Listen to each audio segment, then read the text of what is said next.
There's something about the world of All Rest that always calls to me no matter where I am in time. Ever since I played this game back in 2017, Xenoblade Chronicles 2 has been nothing but an amazement of a game for me. Full of amazing characters, a beautiful world, and a stellar story. It has its faults, and it definitely isn't perfect, but for what it is a beautiful experience that I will never ever forget. I would like to say this is the best Xenoblade game I got on the Switch, and yes, that includes 3. I'm sorry, and 3 is good, but for me, it's always been Xenoblade 2 all the way. My history with Xenoblade was very weird. When I first started with Xenoblade, I tried the Wii game. Once I spent the $60 to buy it, even though it was years after it was initially released, but you know, GameStop gouging the customer isn't anything new. But I bought it, I attempted to play it, and I painfully got burned as a result. The game just felt slow. I wasn't confident in the combat. I struggled a lot. And I think I made it to Gower Plains and completely shut down. I was struggling in every fight I could go through, and so I put it down.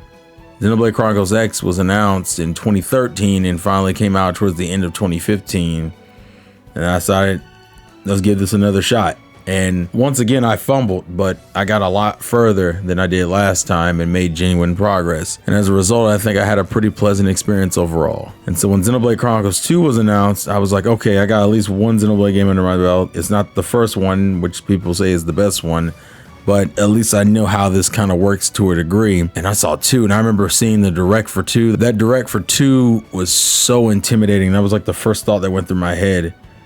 And I didn't know what to do. I said, oh my God, how am I supposed to figure all this out? And just like I thought I would, on December in 2017, I got the game and I fumbled. But man, I had one of the greatest gaming experiences I had had in a long time with this game. With the Switch 2, we're gonna obviously get more games, and especially more games from Monolith Soft, but I very much believe the Switch really helped put Monolith Soft on the map. Now granted, not saying Xenoblade Chronicles 1 didn't do that, and even their help on Breath of the Wild didn't show that they had the skills.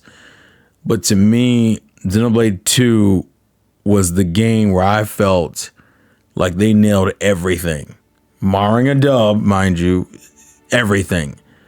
Xenoblade 2's biggest fault, I think I always hate the most though, because it's such a in-your-face situation. Xenoblade Chronicles 2's biggest fault is the fact that its tutorials are absolutely garbage, which means new players are better off looking at a Chugga Conroy playthrough than to actually follow the tutorials of the game, which in some cases will just straight out lie to you. The experiences I had with this game and the characters, Pyra, Mithra, Morag, Rex, Gramps, Nia, Dromark, Pandoria, Zeke, Bridget, Poppy, Tora. Oh my God. I love that cast so much. I love it so much. I will still stand on the hill and say that is my favorite Xenoblade Chronicles cast out of all 3 games. And I've gone back and played 1 now, and I've played 3, and I played the DLC for all of them. That my favorite cast is absolutely 2's, because they're characters I can relate to, they're characters I connect with. Yes, Rix has a dumb outfit, and yes, the dub is really, really bad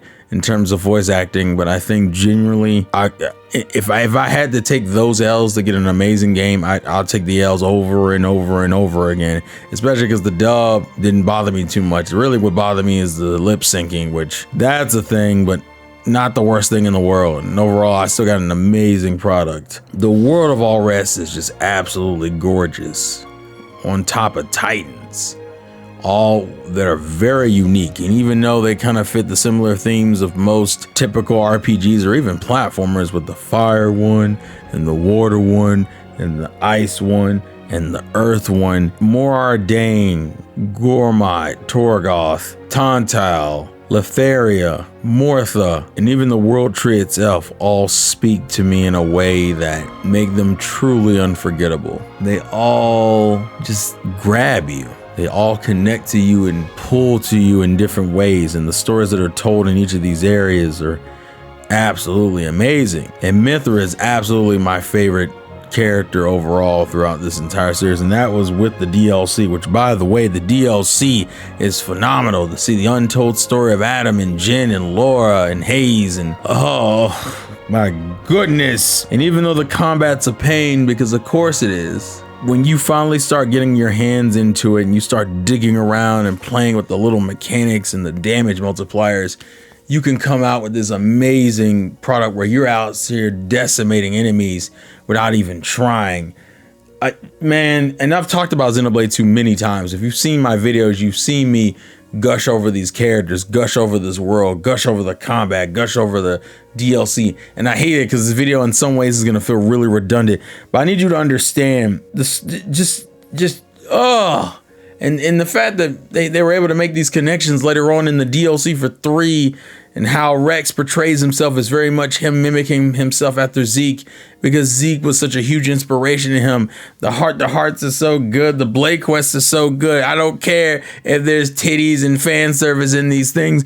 I don't care if people say the art style kind of clashes with each other because they had different artists design each blade. I don't care about the gacha system because it's annoying, even though you don't have to pay any financial money for it. I don't care.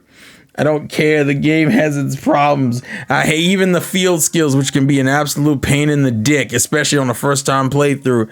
I do not care because I get to see Rex call Pyra heavy on accident and she gets super embarrassed. Listen, you think you can take me? Don't forget me. I love you and all you guys. I just I love this game, bro. I love it so much. It's such a underrated gem, and I think it got overshadowed. Oh, you know, it doesn't run well on the Switch. I don't care. I don't care. I don't care. I do not care. It's 2025, and I still want to go back and replay this game again. It's a game I've New Game Plus like twice. I'm on my 3rd run of it. Went on my way to get S rank with every blade, which is probably the reason why I'm doing another New Game Plus run, but that's besides the point. It's just, it went and played the DLC and enjoyed Laura's story, and then went back and said, I'm gonna go do the challenge mode and get these damn swimsuits. I don't need them. I absolutely don't need them. But I want them, and it gives me an excuse to go right back in. I thought the game was pretty base level, and then I started doing the side quests and realized, ooh, these field skills will create new changes in the environment, which gives you access to new areas. It's not like they just made a base world and said that was it. There's a bunch of cool nook and crannies that you can go dig in if you're willing to take the time and invest. It's such a good game. Some of the bosses have their own quirks that's even based off of the environment of which characters hit them with what techniques. They gave Zeke the Eye of Shining Justice as a gameplay mechanic, and it's fucking beautiful. This game's so good. They tie it in a way with Xenoblade 1 that doesn't fuck up Xenoblade's 1 plot in any way, shape, or form. It's so good. I have so much love for this series. I have so much love for this game in particular that you can't ask me. You can never ask me. You can't even question me if I don't think this is my favorite JRPG in the last decade.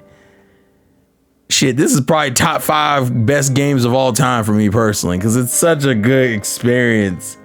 It's so much fun.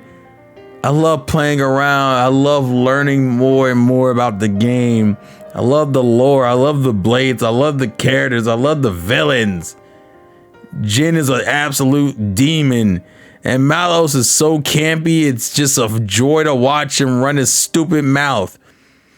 And then it gets decked and it makes it even better. I love it. I love it. I love it.